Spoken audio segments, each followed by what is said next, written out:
Baik pemirsa, kita sudah kembali tersambung dengan Dirjen Standarisasi dan Perlindungan Konsumen dari Kementerian Perdagangan, Bapak Widodo SH. Selamat siang, Pak Widodo. Ya. Selamat siang. Ya, Pak Widodo, bisa Anda jelaskan mungkin bagaimana kelanjutan dari temuan beras plastik yang ada di pasar di Bekasi beberapa hari lalu? Seperti apa hasil pemeriksaannya yang sudah berjalan saat ini di lab BPOM ya, Pak ya? Ya. Ya, kalau dari sampel yang kami ambil, memang sampai siang hari ini belum selesai hasil uji laboratoriumnya, karena memang harus ditinjau dari segi teknis uji laboratorium itu sendiri. Sehingga kami harus menunggu hasil uji laboratoriumnya itu seperti apa, positifkah atau negatifkah. Nah, dengan hasil uji itu kita harapkan nanti bisa dilakukan langkah-langkah tertentu untuk supaya kita bersama instansi terkait lainnya dengan Badan POM, dengan Kementerian Pertanian, kemudian dengan Bareskrim juga ikut dalam tim kita beberapa hari ini lalu. Dan ini kita tentu harus sinergis dengan kementerian atau KL lainnya supaya pengambilan keputusan itu bisa dilakukan dengan baik setelah hasil uji laboratorium itu selesai. Pak Widodo, kita akan bisa melihat hasil dari sampel beras ini dan apa saja kemungkinan-kemungkinannya?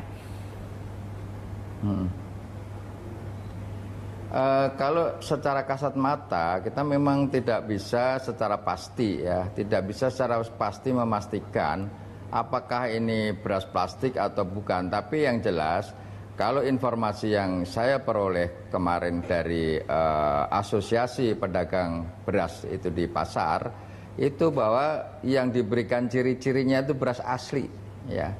Jadi beras asli itu tentu beras itu menurut informasi itu adalah bahwa di tengah-tengahnya itu ada mata beras yang warnanya itu putih susu.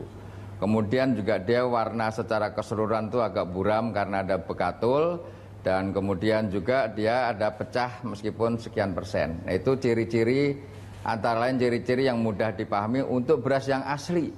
Sementara untuk ciri-ciri yang beras yang tidak asli itu saya secara fisik belum pernah melihat sehingga juga tidak bisa memberikan definisi. Sebetulnya kita juga tidak pernah mendefinisikan beras plastik itu apa, beras sintetis itu apa, tidak pernah ada karena yang ada adalah beras asli sebelum berita ini muncul di permukaan. Nah, untuk itulah maka lagi-lagi sering saya katakan bahwa kita secara kasat mata tidak bisa melihat ciri-cirinya, tapi untuk ciri-ciri yang asli itu bisa. Seperti kemarin kita mendengar langsung dari pedagang bahwa sekarang ini justru dengan adanya informasi ini pedagang kita itu menjadi lebih cerdas. Kalau dulu pedagang kita itu waktu nerima pasokan beras dari pemasok, dia tidak pernah melakukan pengecekan apa-apa dan dia terima begitu saja. Tapi sekarang pedagang yang diwawancarai oleh salah satu media itu mengatakan bahwa setiap beras yang datang dari pemasok kita selalu ambil sampelnya. Apakah ini beras ini asli atau tidak? Jika tidak dia akan menolak karena tentu pedagang beras ini dia paham ciri-ciri beras yang asli.